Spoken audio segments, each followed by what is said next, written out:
हिंदुस्तान सबसे प्राचीन राष्ट्र है। तथागत गौतम बुद्ध के महान आर्य सत्य, भगवान महावीर की श्रेष्ठ श्रमण विचारधारा, श्री कृष्ण का सांख्य योग इस भूमि को हजारों वर्षों से सिंचित करता आ रहा है। लेकिन इतिहास अब अपनी करवट बदल रहा है। जिहादी आतंकवादी अल्लाह अकबर के नारे देकर बम विस्फोट कर रहे हैं। ईसाई मिशनरी नग्न नृत्य कर रहे हैं। क्या है इसका जवाब? हिंदू राष्ट्र सेना। हिंदू राष्ट्र सेना एक हिंदू संगठन है।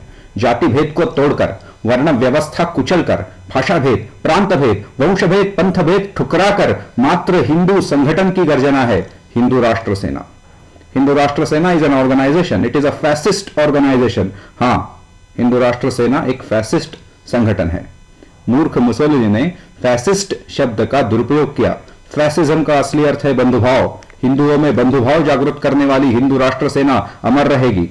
हिंदू राष्ट्र सेना ही संघटना नाहीच, ती एक टोळी आहे, टोळी, गँग आहे, गँग, आणि ती देशाच्या शत्रूंविरुद्ध गँग वॉर करणार आहे, टोळी युद्ध करणार आहे। कोणाची माय व्याली असेल तर त्याने विरोध करायची हिंमत दाखवावी।